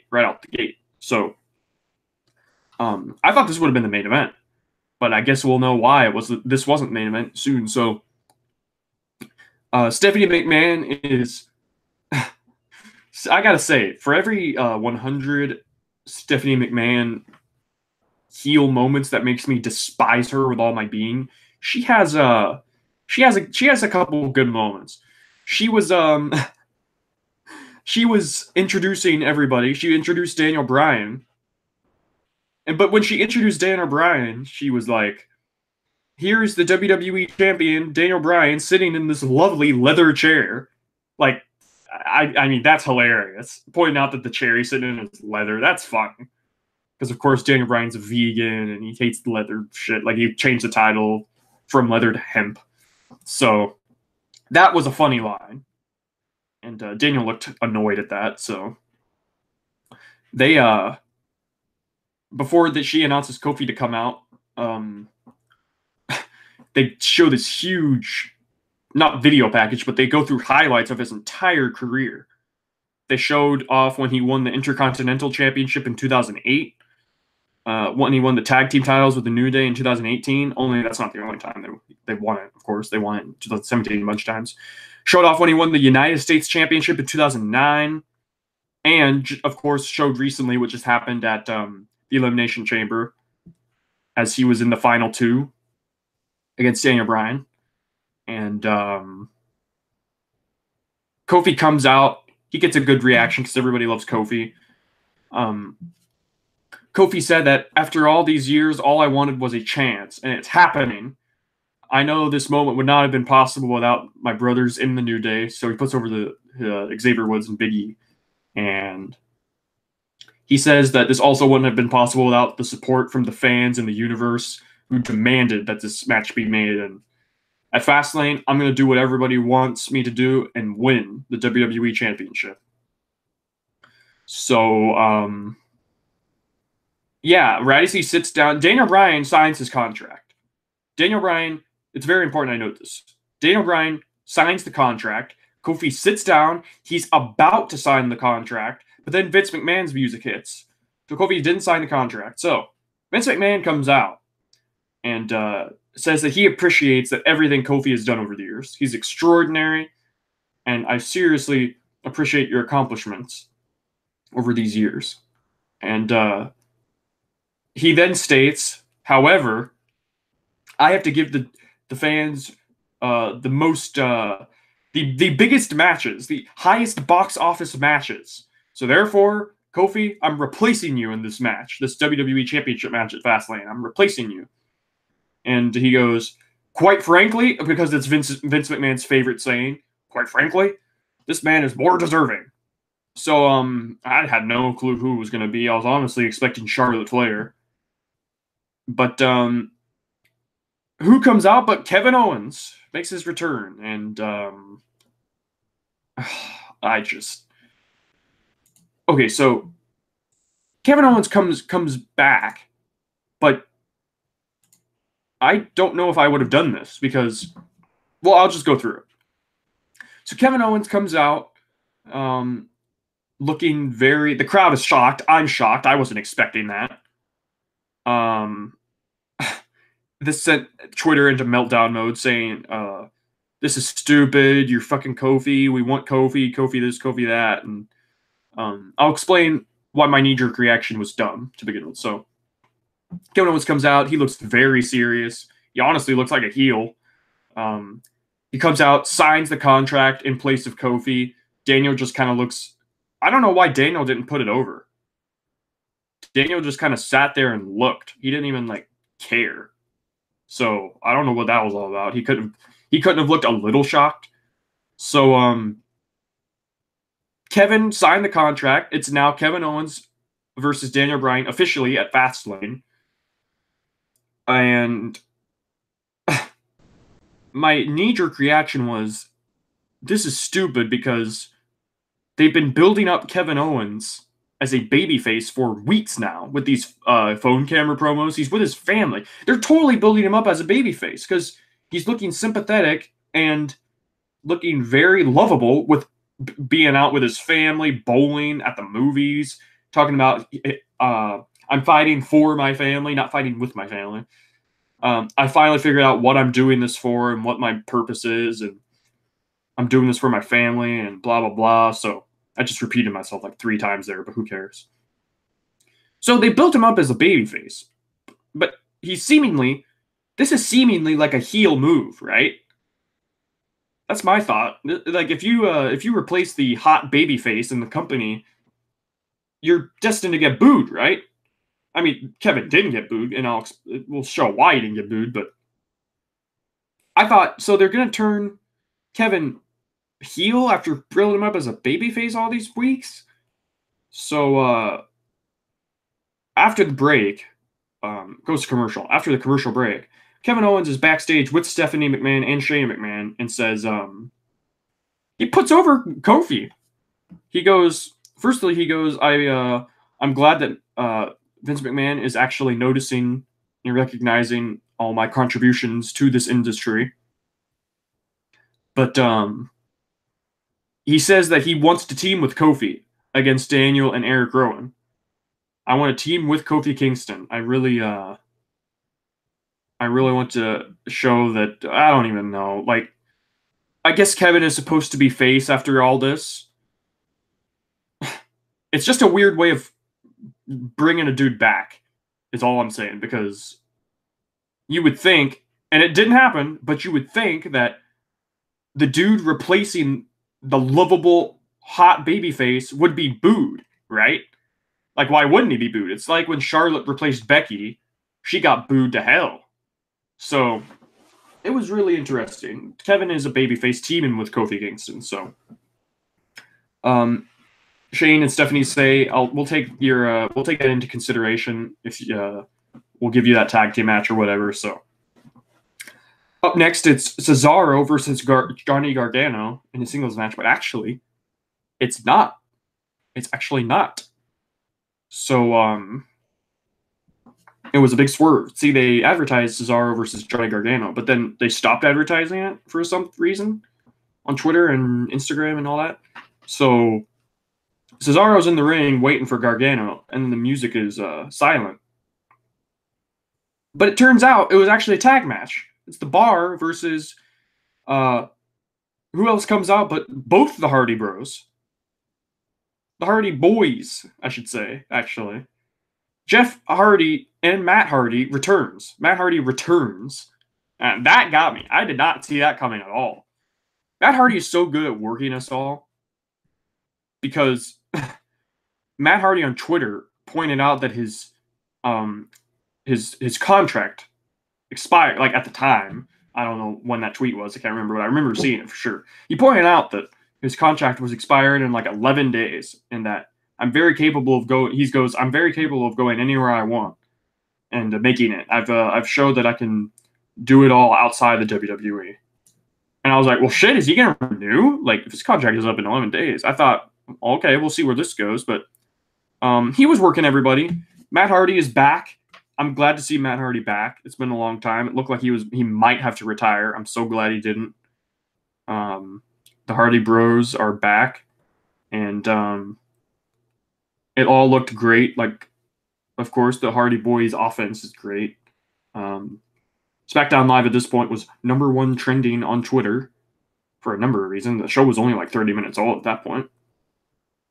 So Matt Hardy had a side effect. He had a twist of fate, and Jeff Hardy went up and hit the Swanton Bomb onto Sheamus. And yeah, they won the match. The Hardy Boys won the match. It was fun to see Matt Hardy back. It looked like he didn't do the let me see here actually, because it actually looked like he didn't do much of the broken stuff, like the delete stuff. He did do delete. I apologize, but he really didn't put it over as much as he usually did. The delete and the broken and obsolete stuff. But that sparked some discussion on whether they're going to continue the Woken gimmick in WWE. They'll probably will. It's his return match. They didn't have to do a promo or anything. And I think he actually did a promo backstage after the show, like a WWE.com exclusive, which is, it's never actually exclusive because they show it on Twitter and shit. But yeah, the Hardy Boys won the match. They beat Cesaro and Sheamus. Tommaso Ciampa and Gargano nowhere to be seen, as I said earlier. Ciampa is injured, so that's probably why they're keeping him off. And why would they call up? I just saw this. Why would they call up a guy if he's injured? Like, if he's been working with an injury forever. I know if he's been working with an injury forever, they probably thought, oh, okay, he can wrestle still. But yeah, it's I'm interested to see where this all leads. I'm glad that we have another tag team again on the roster. All this we all need more tag teams on this show, especially since the fucking champions used to be, I should say, Shane and Miz. So I've been saying forever that I know the shakeup is going to happen after like 2 weeks after WrestleMania. I've been saying that this whole tag team division needs a shakeup for a long time, but just glad that they're finally they bring up another tag team. So backstage, speaking of tag teams, backstage they Aleister Black and Ricochet are watching the TV, watching that match, and Lana comes up, and of course Aleister and Ricochet have a match against Rusev and Nakamura later in that night, and Lana comes back to them, and Lana says that, I don't know what's so special about either of you. You're nothing special. You're just there. You're just ordinary is what she says. And you're just two opponents that are going to get crushed. She says crushed in the Russian accent, but all the other words she says in the English accent. Honestly, she needs to choose which accent she's going to do. Like, full on. None of this back and forth stuff, because it just sounds out of place. She starts doing the Russian accent, but then immediately starts doing the English accent. Like the American accent, I should say, not English accent. Because she's not Russian. She's actually American. But, yeah, I don't know why she keeps doing this back and forth stuff. But Ricochet says that we beat the Raw Tag Team Champions. I know what it's like being told that I'm not special at all. But I love their looks when I prove every one of them wrong. And Alistair, he just says that they're going to fade to black. So that's the abridged version of that. I need to get through this show. That's why I'm not going through the whole thing. But that's actually really all he said. So R-Truth comes out. R-Truth actually exists. The United States champion, who we haven't seen forever. He actually exists. I can't believe it. So R-Truth comes out. They go to break. Comes back from break, and they announce that Honky Tonk Man is going to be inducted into the Hall of Fame, and that's cool. He's arguably the greatest Intercontinental Champion of all time. So it's really cool how he's gonna. It's funny how he had a lot of words to say about WWE and shoot interviews and whatnot. I wonder if he's gonna bury the company when he goes up there. So it's kind of like when Jim Cornette was announced to be inducting the Rock and Roll Express into the Hall of Fame, and people were thinking like, "Oh my gosh, is he gonna bury the company?" It's like, no, he's not gonna bury the company. Come on, that would never happen. I guess, I mean, if it's a live microphone, it could happen. So, yeah, Honky Tonk Man's going to be inducted. That's really cool. So the current inductees are D-Generation X and Honky Tonk Man. So then it goes back to R-Truth. And God bless R-Truth. I love R-Truth so much. He's in the ring, and Carmel's in the ring with him too. And he goes, "You want to know what the truth is? Truth is, ever since I was a little kid, I wanted to be like my hero, John Cena." That's just, how can you not like R-Truth? It's impossible to not like R-Truth. I'm sure R-Truth's been wrestling before John Cena. Like, R-Truth is, how old are they actually? I think they actually might be around the same age. It doesn't matter though. So R-Truth and John Cena are the same age, roughly. And ever since he was a kid, he wanted to be like John Cena. That's funny. So he goes, "I want to follow in John Cena's footsteps by continuing the United States Championship Open Challenge." And he goes, "That starts, when does that start?" And Carmelo goes, "It starts right after this dance break." And they do a dance break. And the dance break is interrupted by Andrade Cien Almas. And he comes out to accept the challenge. And I thought, man, that's a pretty good match, because I like R-Truth's in-ring work. He's pretty entertaining and good. He's a good worker. And Andrade's obviously great. But then Rey Mysterio's music hits right as Andrade's going down the ramp. He blindsides Andrade, runs into the ring. So he's going to like steal his opportunity. So then Andrade jumps into the ring and hits Rey. So seemingly R-Truth is confused at who he wants to face. So he goes, "I don't know which of y'all to face."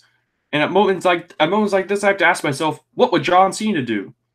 And Carmelo goes, "He would fight both of them at the same time." And R-Truth goes, "Listen, I'm brave, but I was thinking more like, no thank you, no thank you." He goes to both of them in the ring. But he accepts it, of course. Of course he does, because he's a babyface. So it's a triple threat match for the U.S. title. And R-Truth is honestly great. And I'm surprised R-Truth actually won this match. I'm getting into it. For how short this match was actually, like, this match wasn't very long. It was actually very entertaining. For a TV match that was, like, maybe, 7 minutes, maybe? It wasn't too long. It was actually really fun. Rey was going to do that baseball slide under the bottom rope onto R-Truth, onto the floor. But he's intercepted out of the air from a drop kick, with a drop kick from Andrade, which was a pretty cool spot. This was a really cool spot.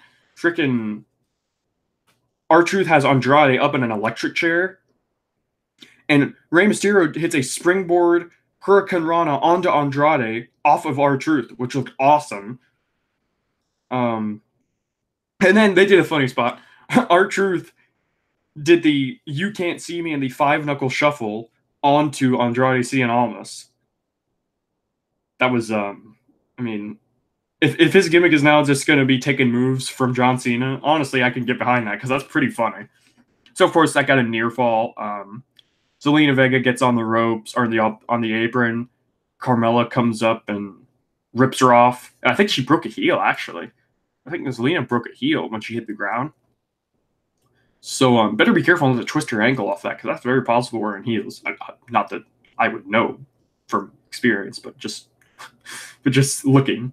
So Andrade, R-Truth is what's the word I'm looking for?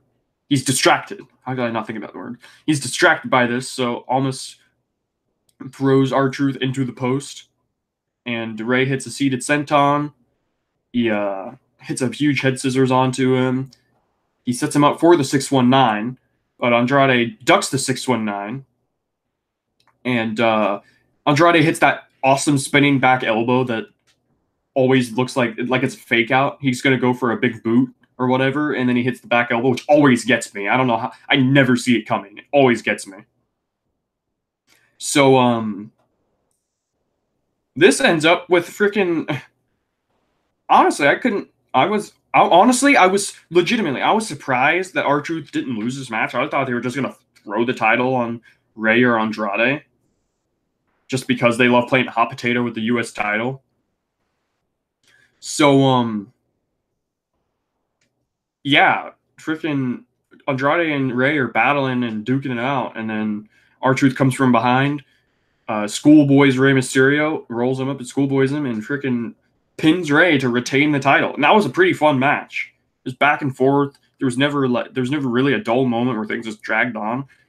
That was a really fun match for how short it was. So R-Truth retains the title. I'm glad that R-Truth actually looks like he's being taken seriously now as a champion. I mean, he's still like comedic, but he's obviously, he can still go at it in the ring. He takes it seriously. So it just works. So they really pointed out that Andrade and Ray's feud is not over, which I'm glad about because they have awesome matches. So after that, Charlotte comes out, and her heel work is great. Charlotte's heel work is honestly, I don't like Charlotte as a face at all, but Charlotte basically, she had this huge shit-eating grin during this promo, and it turned into a gif actually. I mean, it just I don't know if I can link a photo or anything in this, but I think it's too late for that, to be honest. But Charlotte said that pretty much just the basic gist of what she said. She said she's going to show up to Raw because she's going to go to Raw expecting to be handed the Raw Women's title, since Ronda seemingly, it's not confused, it's not confirmed, but seemingly Ronda just vacated the title. So Charlotte announces she's going to go to Raw to be given the Raw Women's title. So we will see, I guess. We will see what happens. So up next they go to what was fucking next? Oh yes. Up next it was Aleister Black and Ricochet versus Shinsuke Nakamura and Rusev. And they have their entrances, and I won't go too in depth in this match. But I will say this. Aleister Black versus Shinsuke Nakamura would be a great singles match. The striking and the character work, just that match right there has got money written all over it. If you give them time and a good story, maybe. Not even a story, just give them a fucking match for all I care. You know, that'd be a great singles match. Nakamura goes for a big spinning kick onto Aleister, but he just ducks it and then sits down cross-legged like he does, just staring at Nakamura, which was a great spot. And Rusev gets in the ring. Eventually, Aleister starts selling, and Rusev gets in the ring and hits a punch on Aleister, but Aleister sells it great. Like he just flies back into the turnbuckles. He sells that pretty good, I thought. And then eventually Ricochet comes in. He goes hero mode. Hits a big springboard elbow. Hits a standing shooting star press onto Rusev. And eventually Aleister gets back into the match and hits the Black Mass on Shinsuke. And Shinsuke sold this great, by the way. He just took this great, like, fell back like he died. And Shinsuke's great selling everything. So, yeah, Ricochet and Aleister are looking real good as a tag team. And as we know, not as we know, but as most know, Ricochet and Aleister are going to be a tag team in the Dusty Rhodes Tag Team Classic in NXT. It's a tournament they have to see who the new number one contenders are for the tag team titles, the NXT tag team titles. So, I'm excited for that. It's looking like they're an okay tag team. I mean, it's an interesting forming, I would say, but you know what? It's at least a fun one. If it gets some good matches, then I'm cool with it. So backstage, AJ Styles is being interviewed, and firstly he says that he's happy to hear that Roman Reigns' cancer is in remission. He says that I'm my own harshest critic, and nothing can be said that I haven't already asked myself. I set the standards for myself, and anything less than perfection is a disappointment. So I keep pushing to be the best. I'm partly to blame for the rise of Daniel Bryan. They say rise of Daniel Bryan like he's some dictator or whatever. Like he's some communist dictator. You know what? To be honest, he probably does buy into some socialist Marxism. He just kind of rubs me like that kind of guy. Because, you know, he's a vegan, liberal SJW type, right? Only it's greatly exaggerated, of course. So, yes, he says he's partly to blame for the rise of Daniel Bryan. He had the opportunity to stop it, and he didn't succeed. And he says, I'm not going to stop trying, though. Perhaps you all forgot how long it took me to get to the WWE. 15 years, and nothing was ever given to me. So I'm going to stop listening to the critics. I'm going to pick myself up, dust myself off, and keep fighting to justify my claim that this is the house that I built. So, out of nowhere, I don't know, I didn't even mean that. Out of nowhere, Randy Orton comes up to AJ Styles, and he looks at him and he goes, "Do you think this is the place that you built?" And then he just walks off. So looks like we're going to be getting AJ versus Randy, which is actually a great match, to be honest.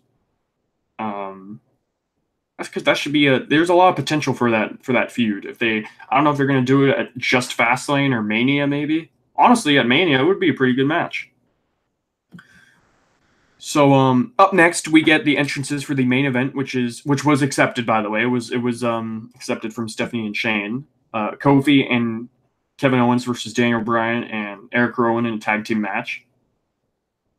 Kofi makes their entrances. Kevin's looking good. He's actually getting cheered, so I'm surprised that he's getting cheered, because if you replace the hot babyface, you know, like, seemingly you get booed, you know. But he didn't, so that's why it's interesting. Kevin Owens hits a huge freaking over-the-top rope plancha onto Daniel Bryan outside the ring. And by the way, I should add, Kevin Owens, he has a new like set of tattoos on his right arm. He got a new it's not a full-on sleeve, but he got a lot of tattoos on his arm. He has lost a good amount of weight. I'm glad to see Kevin Owens is back, because, you know, Kevin Owens, I was saying that Raw needs Kevin Owens more than anything else, because you lose a guy like him, honestly, like, it's kind of a, yeah, those injuries from Kevin and Sammy really came at a horrible time, because that show really fell off a cliff after Roman left, and then Kevin and Sammy had to leave, and I'm honestly surprised they didn't put them on to Raw. Because Raw all round, Raw is the weaker show than SmackDown. I don't care what anybody says. But yeah, they're looking good. Daniel Bryan hits a huge superplex on a Kofi later on in the match, like a huge superplex. He got some vertical height on this. So eventually it's Kevin and Daniel Bryan in the ring again, and Kevin hits the pop-up power bomb onto Daniel, and I thought, well, damn, that's the finish, huh? No, Daniel kicked out of it, and I thought, what? He just kicked out of his finish? And we soon find out that Kevin Owens' new finisher is the Stunner. The Stone Cold Stunner. And we've seen Kevin Owens use the Stunner before, but not as his finisher, just like as a move you try to hit when you run out of options. So Kevin Owens hit the Stone Cold Stunner onto Daniel Bryan and pinned Daniel Bryan. So Daniel Bryan's been getting pinned a lot lately, damn. So yes, Kofi and Kevin won, and they both look at each other. I wouldn't say they embrace, but they both look at each other, and I guess Kevin is a babyface again. Like, I don't know. This whole thing's confusing to me. I would just think that they would. Obviously, I think if Kevin is facing Daniel Bryan for the title at Fastlane, I think it's pretty obvious now that we're going to get Kofi versus Daniel at Mania, which is why I changed my stance on this, because my first stance was like, okay, so they're going to rob Kofi? Like, that's kind of dumb. But then I thought, okay, well, that must mean they're giving Kofi the Mania match, even if it's like a triple threat match. You know, at least Kofi's going to have his WrestleMania WWE title match. So, yeah, I'm actually for this change if this means Kofi gets into Mania. So it actually makes sense for a number of reasons, because if they were going to have Kevin, if they were going to do Kofi versus Daniel at Fastlane, like they probably wouldn't have Kofi win the title there, right? So Daniel wins, and then you've got only 3 weeks to build after Daniel wins and retains the title, and then Kevin would return seemingly and go to Mania to face him. So that's 3 weeks build. That's really not a whole lot of time. So the way you do this is you can have the WWE title match end in a no contest at Fastlane between Kevin and Daniel, because Kofi, they can say that Kofi is pissed off and he got screwed, so he's going to screw over Kevin and Daniel in their match. It's going to end in no contest, which would actually not screw over Daniel because he'd keep his title, but either way. So that's how you set up the triple threat at WrestleMania for the WWE Championship. Sammy. Why did I say Sammy? Kevin, Daniel, and Kofi in the match. Now, Eric actually said Sammy is going to interfere in that match. Like, that's his theory. He's like, why would Sammy interfere, though? What would his motivation be? I don't know. I'm very interested to see how this all works. I think it's a given that Kofi's going to be at Mania now, so I'm happy about that. I'm happy for Kofi. I'm happy that both Raw and SmackDown were both pretty good this week. Nothing really irritated me on either show at all, except for the whole Ronda stuff, and you know that was like actually off the show. So yeah, both shows were good. I give both shows a thumbs up. I actually think for the first time in this show's history, Raw, in my show's history, I mean, Raw was better than SmackDown this week. I can't believe I did it. It actually happened. So good on them. Bruce Pritchard must have done a good job being the newest creative team member of Raw. So obviously something's working. And they just announced, actually, it was not they, WWE, but it was announced reportedly that Dana Warrior is a new member of the creative team. And I don't know what to think about that, to be honest with you. I guess we'll see what happens with that. I guess we'll see. I don't know if they're gonna. Somebody made the joke that if Dana Warrior's on the creative team now, does this mean she's gonna bury Sonya Deville? Because as we all know, Ultimate Warrior had he had a couple of homophobic thoughts, racist and homophobic thoughts, and I think WWE honestly, I was gonna say, if WWE would have put that in the past, they wouldn't have a fucking award named after him. the Warrior Award. You know, he said some bad shit in his time. He said some really bad shit.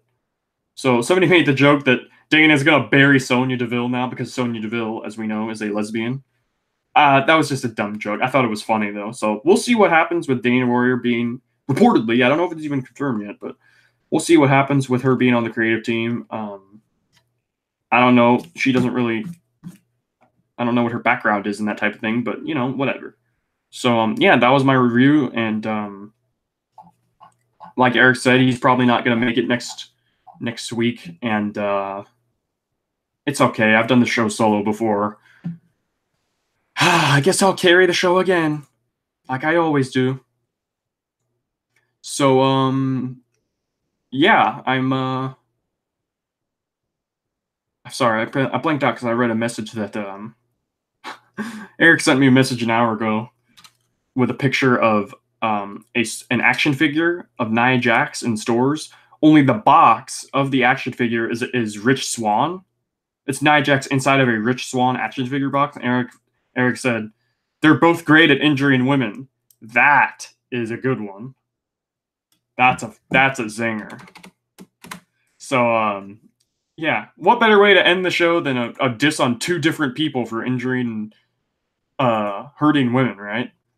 So yeah, weird flex, but okay. I'll see everybody next week. It's actually my birthday today now. Now it's past midnight. March 3rd is my birthday, so happy birthday to me. I'm glad I didn't have to do the show on my birthday. We got it done today.